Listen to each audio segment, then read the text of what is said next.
Hello and welcome. This is rooflemonger, and my friends, Guilty Gear Strive is here.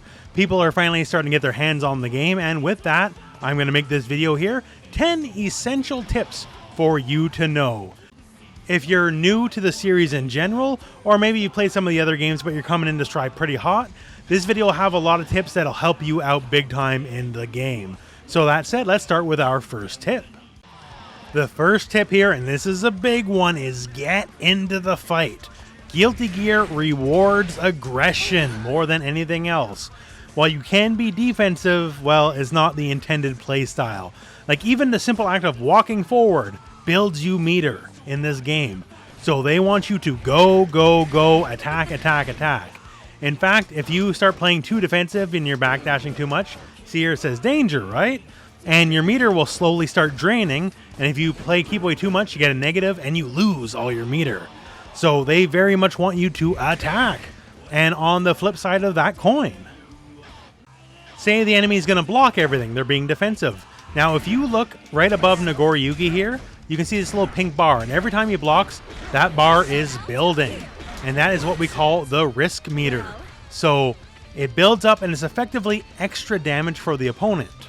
So when they start hitting you again, they're getting extra damage. Now, if you want the particulars, the full beginner guide will be linked at the end of this video. But suffice to say, the higher up the gauge is, the less you want it to be there. And if you get into the very unenviable position here, where it's maxed out, you can see that little danger symbol. And the next hit, no matter what it is, no matter what's coming at you, will always be a counter hit. And as you can see here, this is a big counter hit, and we'll talk more about those later. So suffice to say, you don't want to run away too much, and you don't want to block too much. In the end, Guilty Gear just rewards you getting in the enemy's face and just attack, attack, attack. Now, one of the biggest things in this game is spend that meter, because you cannot take it with you. So you see here, Nagoriyuki has full meter. If I'm going to win this round here, that's it. Should have spent the meter, bro. I'm sorry. Because unlike other fighting games, like, oh, okay, I'm a little bit behind, but I'll save the meter for next round to mount my comeback, all that kind of stuff. That concept is not to be found here. Next round begins. Both meters are empty. That is it. That is all. Should have spent it when you had it. So if you're going to lose anyways, use that meter defensively. Like, you can either use it in some manner of, like, defense, like, okay, I'll like do a defensive super, something like that.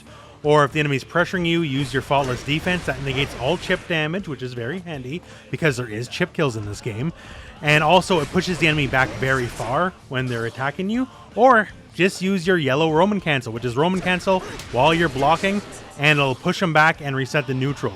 So if you're going to go down anyways, do something with it. Like either faultless defense, the yellow Roman cancel, just something. Don't go down with the ship and lose all that meter. You gotta spend it while you got it.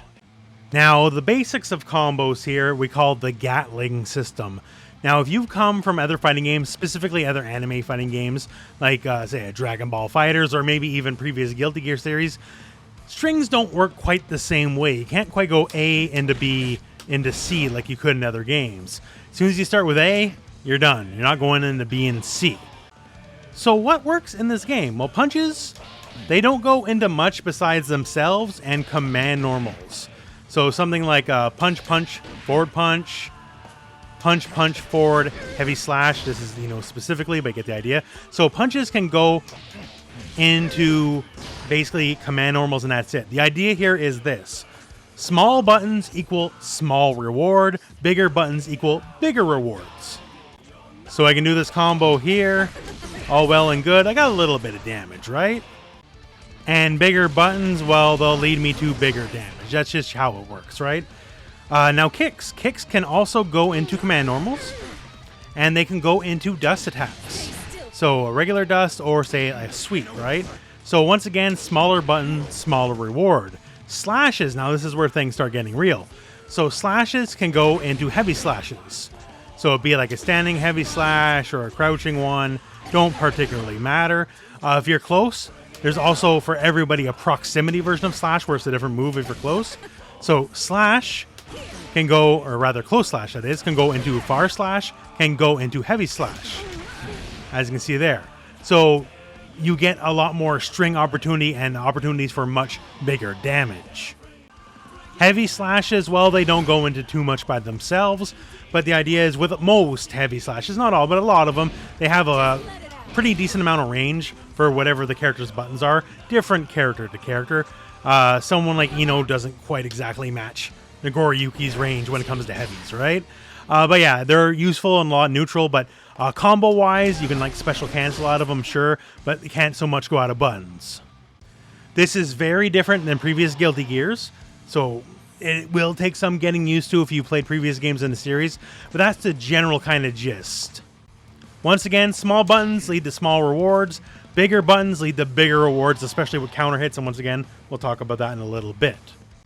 Now, this next one doesn't really have much to do with like the game itself. It's actually a button setting, but don't let me sell you short on this just because it's a button setting. This is perhaps one of the most key features in this game.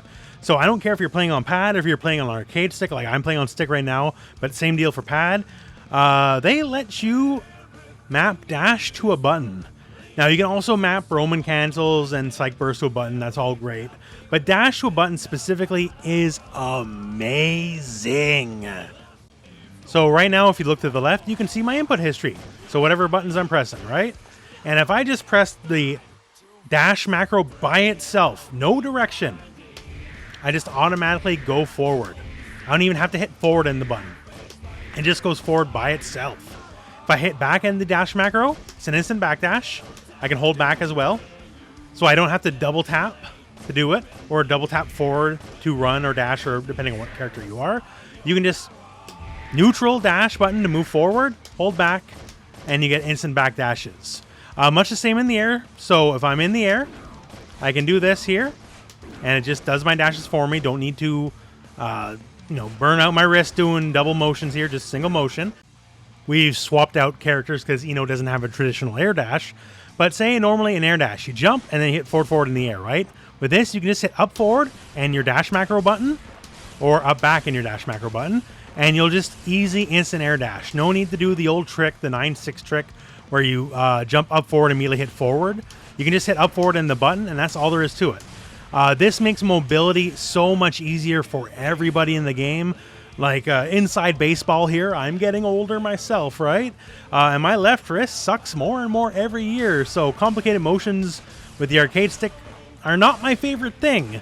And having this here is just amazing at every possible level of play. From the absolute most beginner to the advanced, it allows for just ease of use, and even at higher levels of play, some pretty interesting tricks, which maybe we'll talk about another day.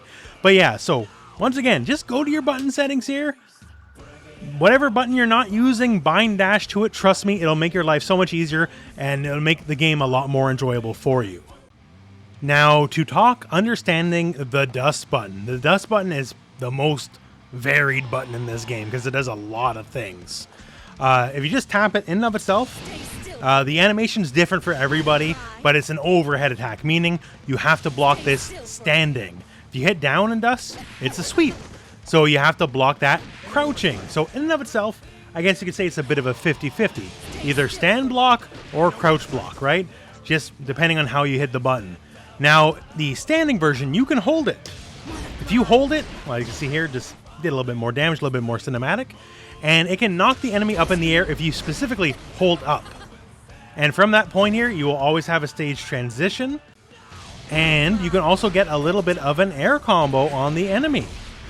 Character to characters all depend on like what's possible. I don't know everything yet, so just lab it out yourselves. You'll figure it out. But already, there we go. Pretty handy, right? But that's far from it. So forward or back and the dust button is your throw. And everyone has a throw. Everyone's throws are a little bit different. Some might leave you closer. Some might leave you farther. Some characters do different damage amounts. But yeah, it's your basic throw, right? And it's also how you tech throw. So if you think someone's going to throw you, just hit forward or back and dust, go for your own throw, and then you can tech the throw.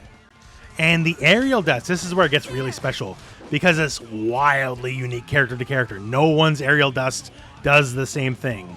Like for Ino, it keeps her airborne. So no matter where you are in the air, if you hit her dust, she'll be in the air a little bit longer. And the idea here is like for things like her quick dash mix-ups, it basically gives you an extra overhead to work with. So if you think she's just going to go low right away and then you crouch block, then she'll bonk you on the head a second time and then potentially blow you up real bad, right? Someone like Nagoriyuki, his anti-air game is not amazing, and this is just like a massive anti-air poke. Also, wall bounces in the corner, leading to some unique combo routes.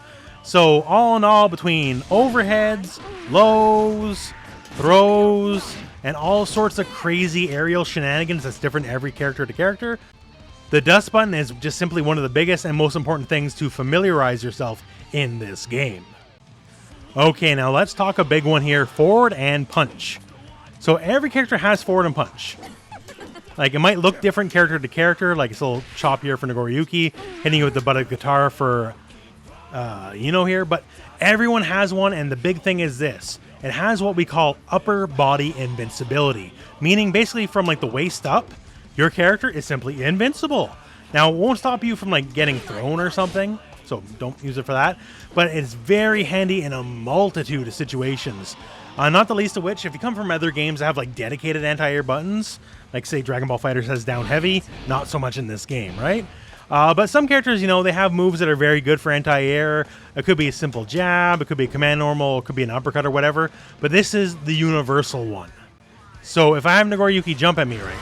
So he's gonna jump at me, stab me with that mean old sword, and if I hit this at the right time, sword just goes right through my body.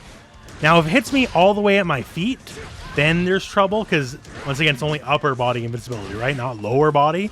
But for the most part here, it's just a very serviceable anti-air. And in a lot of situations here, I can get a combo afterwards, or a little bit of a follow-up, that kind of stuff.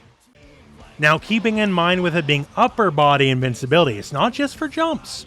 So say I'm fighting Noriyuki here, and he just loves doing the target combo. Just does it over and over and over and over, right? I think it's fair to say it hit around my upper body, right? Well, then, if we use that logic, we can just have it go right through us. We can actually use this as a counter poke, because it'll just go through our upper body invincibility. And a lot of attacks work that way. So you got to think basically, what is the enemy prone to do? And if it is in the upper body region, then you can use forward light punch and just get around it clean as pie. Like, no big deal. Like, heck, let's look at like a fireball example, right? See ya. No big deal. Because once again, hitting our upper body. So just pass it through us, no big deal. Now, once again, things that are kind of low, because we can aim Ino's fireball low, right? That ain't going to save you, right? So waist up, you're good to go. Million uses, million opportunities. Once again, a lot of times on counter hit, you get a little bit of a combo as well. So just keep it in mind, because this move here, forward and punch, for a lot of characters is an absolute workhorse. Now, let's talk counter hits. A lot of fighting games have counter hits. That's not a new concept in any way, shape, or form, right? But Guilty Gear Strive has 3 kinds of counter hits.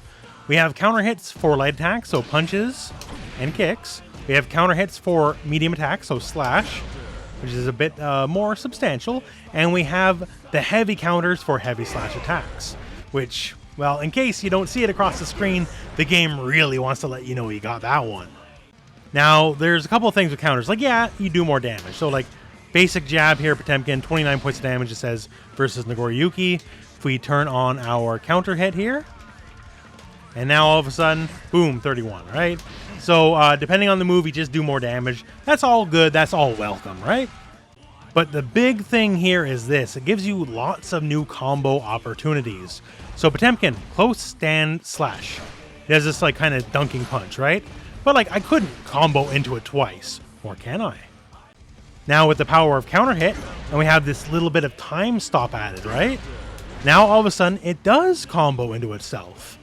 And then, well, if it combos into itself, we can get way bigger combos, right? Like, we can start going crazy. Why not? Going all the way crazy. Oh, man, we did 2 of these, and then we went to down heavy. And, like, you could do that by itself, sure, but that's a nice combo. But how about this? How about going into moves you normally can't go into? Like that. The gunshot for Potemkin. Without this counter hit, you cannot go into that move. And one of the beauties is, after the gunshot, you can combo into his big command grab, right? So now, thanks to the power of the counter hit, if I know I'm going to get the counter hit... Ooh, this is a pretty spicy combo. 3 hits, sure, but the damage, I don't think you're going to argue it.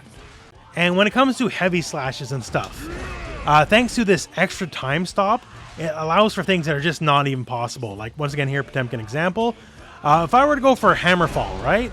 Outside of being point blank, there's no way I can combo into it. But off a very long range poke and stand heavy slash, if I were to get that counter hit, I can indeed get Hammerfall. It's not huge damage, right? But it is guaranteed in a situation it would never otherwise be. Also at this range, like, this is a go-to button anyways. You're going to be using it. So it's just a way to get extra damage off your pokes. This is so varied for every character. I'm just giving you one example here in Potemkin. But all the characters can do so much with counter hits, and all at the different levels. Like maybe off a jab, they get just one extra little thing. Off a counter hit off a slash, they might get just a non-standard combo. And a counter hit off a heavy slash, they can just start doing things that are just never possible before. Counter hits are a very big deal in this game. One thing to note here, defense-wise, is to talk about your backdash. Now, not every character in this game has like invincible reversals, uppercuts, all that kind of stuff, but at the bare minimum, everyone does have a backdash, right? And backdashes have some modicum of invincibility. So say here against Soul, his forward slash, which is a really stupid move, by the way, really good. It owns a lot of the screen, and say we're just not prepared to deal with it. Now, if we know it's coming, we can backdash it, right? Same goes for throws. If we know a throw is coming in some way, shape, or form, you cannot be thrown while you're being backdashed. That's just one of the deals here. So it'll just kind of go harmlessly through you. So it's just a good way to defend yourself when you don't have all, you know, the fancy uppercuts in the world and just all that kind of stuff. Now, keep in mind, it's not a be-all, end-all, right? Like, the invincibility window is not that big, so if you don't time it correctly, you can definitely get bopped. And there's nothing saving you at the end of the backdash. So if they know you're going to backdash, all it takes is just for them to walk forward with you and then punish you after the backdash is over. But for people who just have no other option, you will at least always have a backdash. One of the bigger concepts in Guilty Gear Strive is knockdowns.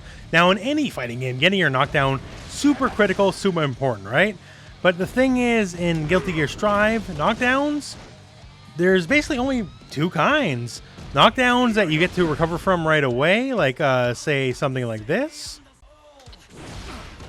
And you can see at the end, the enemy just kind of techs in place, right? So you can't bully him on that knockdown. And there's knockdowns that are just hard knockdowns. And like if you're not on the ground and you're in a hard knockdown, I can also OTG you. So if I know it's going to be a hard knockdown, I can just do this and bop you while you're on the ground. At that point, then yes, you get to tech away, but that's about it.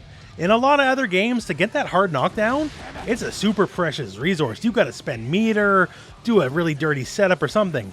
In Guilty Gear Strive, a hard knockdown is as simple as getting a sweep or throwing somebody. And they get up at a fixed rate, and there's nothing they can do to change that fixed rate of get up. That's it. That's all. So naturally, this is where things get really tricky, right? And you can do a lot of dirty stuff. So we'll use Potemkin here and just regular forward throw as our example. Every character is going to have different setups here. I'm just going to show you this one in particular. So our enemy, when they wake up, they're just going to wake up and jab. Fastest attack they got. Let's go, right? Beating this jab, easy. Just wake forward and just a hit slash. And when you know it, it's effectively auto-timed, right? I crush it. And of course, as we went over earlier, thanks to it being a counter hit, like we get, you know, all sorts of fancy stuff, right? That's great. Now, it's not brain dead. If you're too slow or something, you'll get bopped out of it, right? You're going to have to learn the timing, because otherwise you'll be counter hit. But still, overall, it's fairly simple. In this specific case, just walk forward, hit slash, and you'll beat whatever wake up button. And of course, fighting game 101, once you got them scared and they don't want to hit that button, then you just throw them or something like that when they wake up, right? This is also a good case for backdashes too, by the way, to get out of dodge. But that carries its own risk as well. And keep in mind too, certain characters here with the big flashy reversal, yeah, you can block it and punish and all that. But certain characters have certain properties where the big fancy reversal, while it may work just fine on like, regular attacks and you blow through them, they don't exactly have defense against throws. So even though the bot is set to do that reversal, I can just walk right up to him and I can just chuck him again because there is no throw invincibility on that one. Now, next up, I want to talk the wall. Now, you probably understand the wall on a base level at the very least. The more you hit the enemy against the wall, the more it starts to break, and then you can blow them through the other side.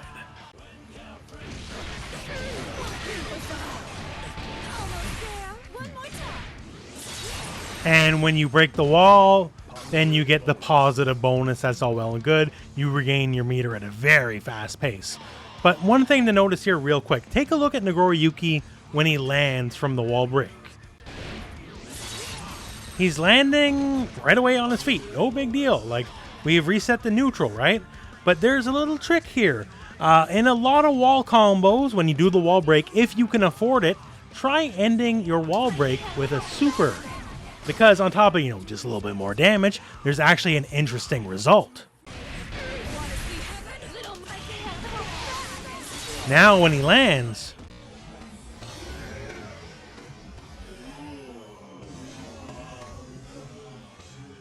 he lands on his back, and then he had to get up. So here's the thing. It's a true hard knockdown. So basically, if you end your wall break with a super, you will always be able to pressure the enemy as they get up. Like, they just kind of have to groove on it and accept it. Now, character to character, it's of, higher or lower benefit. Like Potemkin being as slow as he is, no rushing, no running, no air dashes. He won't benefit from it as much. But a lot of characters that are high pressure, good runs, good air dashes, they can make a lot of it. And some of them can even get like, decent little mix-ups out of it. So just keep that in mind. If you're going to break the wall anyways, maybe spend that little bit of extra meter because you're going to get that true hard knockdown. And that's a very valuable thing to have. And my friends, that is 10 essential tips for you in Guilty Gear Strive. This is the beginning. There's a lot to talk about. There's a lot more to cover, to be sure. Please check this channel, as don't worry, I'll have a lot of Guilty Gear Strive content for you and a lot more guides, tutorials, combos, all that kind of stuff to come in the future. But that all said, that is it for this video. So thank you very much for watching. Hope this video has found you well. Go out and play some Guilty Gear.